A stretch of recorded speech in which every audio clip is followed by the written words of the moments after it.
Hello everyone, welcome back to Grammar Gossips with Lakshita. I hope you all are doing well. The topic of today's video is countable nouns. समझते हैं countable nouns को, कुछ exceptions को जो countable nouns के under में आती हैं और साथ ही समझेंगे subsequent videos में किस तरह से countable nouns को हम यूज़ करते हैं जब हम उनको quantifiers की फॉर्म में अंडरस्टैंड करते हैं या क्वांटिफायर्स को हम यूज़ करते हैं एज काउंटेबल नाउन्स।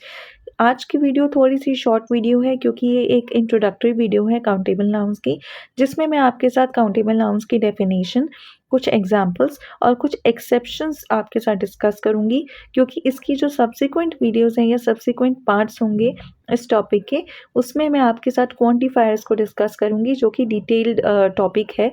और उनको आप पूरी वीडियोस को, सारे पार्ट्स को जब आप देखेंगे, समझेंगे, तब आपको काउंटेबल नाउन का जो टॉपिक है वो बहुत अच्छे से क्लियर हो जाएगा। चलिए आज की वीडियो शुरू करते हैं और देखते हैं काउंटेबल नाउन्स होते क्या हैं। तो देखिए, if I talk about the definition, countable nouns are those nouns which can be counted. तो सिंपल सी बात है, काउंटेबल वर्ड से ही आपको पता लग रहा है ऐसे नाउन्स जिनको हम काउंट कर सकते हैं, जिनकी क्वांटिटी को हम मेजर कर सकते हैं और उस मेजर की हुई क्वांटिटी को हम कोट कर सकते हैं, बता सकते हैं एग्जैक्टली कितनी क्वांटिटी है। तो ऐसे नाउन्स को हम काउंटेबल नाउन्स कहते हैं। अब एग्जांपल देखते हैं काउंटेबल नाउन्स के, जैसे कि सिंगुलर फॉर्म, यानी अगर सिंगल एक चीज़ है, यानी number of quantity, number of item 1 है, तो हम उसको यहाँ पे एग्जांपल लेते हैं। जैसे पाइथन है, एक सिंगल पाइथन है तो हम बोलेंगे सिंपली पाइथन। एक से ज़्यादा है तो हो जाएगा पाइथन्स। एक सिंगल स्विमर है तो स्विमर, एक से ज़्यादा है तो स्विमर्स। नट बन गया नट्स और ग्रेप बन गया ग्रेप्स। ठीक है, अब मैं आपको कुछ एक्सेप्शंस बता देती हूँ। जैसे ऑक्टोपस एक शब्द है, तो ऑक्टोपस जो शब्द है यहाँ पे वो रिप्रेजेंट कर रहा है किसी एक सिंगल ऑक्टोपस को। ठीक है, अगर मैं आपको कहूँ कि इसका प्लूरल क्या होगा, अगर एक से ज़्यादा ऑक्टोपस हैं तो आप क्या बोलोगे? तो उसका आंसर है ऑक्टोपसेस। ऑक्टोपाई नहीं है, octopi is the wrong option. कई बार आपको कुछ जो क्वेश्चंस होते हैं उसमें ऑक्टोपाई आपको एज एन ऑप्शन मिलता है to mark the plural form of octopus, और काफ़ी बच्चे इसको गलत भी कर देते हैं। बट आप ध्यान रखिए कि octopi is not the correct answer, the correct answer is octopus. और ऐसा क्यों है? क्योंकि देखिए, जो ऑक्टोपस है ना वो बेसिकली ग्रीक वर्ड है। ठीक है, तो ग्रीक वर्ड है, लेकिन हम यहाँ पे जो है इंग्लिश लैंग्वेज की बात कर रहे हैं। तो जब हम इंग्लिश में बात कर रहे हैं तो हम ऑक्टोपस वर्ड को ऑक्टोपसेस की फॉर्म में देखेंगे, प्लूरल फॉर्म में। और ऑक्टोपोड्स क्या हो जाता है? ऑक्टोपोड्स उसका ग्रीक प्लूरल हो जाता है। ठीक है, तो ऑप्शंस में आपको ऑक्टोपाई भी मिल सकता है, ऑक्टोपोड्स भी मिल सकता है। तो आपको ध्यान रखना है कि ना तो ऑक्टोपाई और ना तो ऑक्टोपोड्स दोनों ही इंग्लिश ग्रामर में प्लूरल फॉर्म नहीं है ऑक्टोपस का। ठीक है, अब यहाँ पे देखो, ऑक्टोपाई कब आंसर होता है इसका? ऑक्टोपाई आंसर तब होता है जब ऑक्टोपस एक लैटिन वर्ड होता, तो उसका लैटिन प्लूरल बनता ऑक्टोपाई, जो कि नहीं है। ठीक है, तो याद रखना, एक एक्सेप्शन हो गई ऑक्टोपस वर्ड की। सेकेंड एक्सेप्शन है गूस। ठीक है, तो गूस का हम जब प्लूरल फॉर्म लिखते हैं तो गूसेस नहीं करते हैं उसको। ठीक है, गूसेस नहीं बनाते हैं, प्लूरल हो जाता है गीस। द प्लूरल ऑफ, इसी तरह से मोंगूस, मोंगूस का जो प्लूरल है वो मोंगूसेस होता है, and the plural of moose is same, moose. ठीक है, तो ये कुछ एक्सेप्शन वर्ड्स हैं, याद रखना।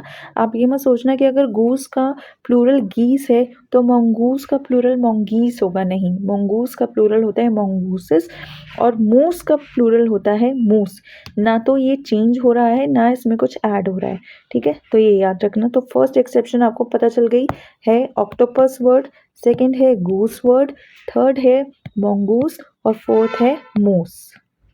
फाइन, चलिए नेक्स्ट देखते हैं sister in law. Sister in law, इस तरह की जो शब्द होते हैं ना, जो बेसिकली कंपाउंड नाउन्स होते हैं। कंपाउंड नाउन्स के ऊपर भी मेरी डिटेल वीडियोस आपको मेरे चैनल पर मिल जाएंगी, ज़रूर देखिएगा और समझिएगा कितने इंटरेस्टिंग होते हैं कंपाउंड नाउन्स भी।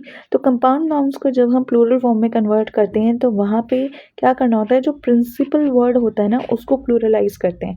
प्रिंसिपल वर्ड क्या है यहाँ पे? सिस्टर है, तो हम सिस्टर के साथ हम एस लगाएंगे, सिस्टर्स इन लॉ बनाएंगे इसको। ठीक है। कई बच्चे क्या करते हैं, या कई बड़े भी ये गलतियाँ कई बार कर देते हैं, सिस्टर इन लॉ की जगह क्या कर देते हैं, सिस्टर इन लॉज कर देते हैं। भाई इन लॉज जो है बिल्कुल गलत है, क्योंकि ये एक ना आपका रिश्ता बता रहा है, उसको आप मल्टीप्लाई नहीं कर रहे हो। आप मल्टीप्लाई कर सकते हो व्यक्ति को, कि आपकी एक या एक से ज़्यादा सिस्टर्स इन लॉ है ना। आप लॉज को, उस रिश्ते को थोड़ी ना आप मल्टीप्लाई कर दोगे।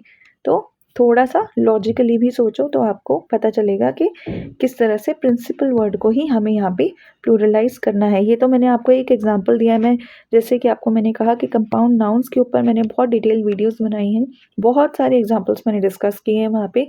अगर आप सीखना चाहते हैं कंपाउंड नाउन्स को, तो वहाँ पे मेरे चैनल पे जाके इन वीडियोस को ज़रूर देखिए, और अगर कोई भी डाउट है तो मुझसे कमेंट सेक्शन में कमेंट करके ज़रूर पूछिए। नेक्स्ट वीडियो में मैं बात करूँगी क्वांटिफायर्स के बारे में, क्या होते हैं, कुछ एग्जांपल्स, किस तरह से मच, मैनी और लॉट का यूज़ हम करते हैं, few, a little, a bit of. बहुत ही कंफ्यूजिंग से रहते हैं, मुझे पता है कि कहाँ पे हमें किसको यूज़ करना है, कौन सा क्वांटिफायर हमें कहाँ यूज़ करना है। ये टॉपिक जो है काउंटेबल नाउन्स के अंडर में ही आता है, ठीक है ना। तो ये मैं आपके साथ डिटेल में डिस्कस करूँगी, अब जो सब्सिक्वेंट पार्ट्स हैं इस वीडियो से बनाऊँगी, ठीक है। चलिए, I will see you in my next video, till then take care and bye bye.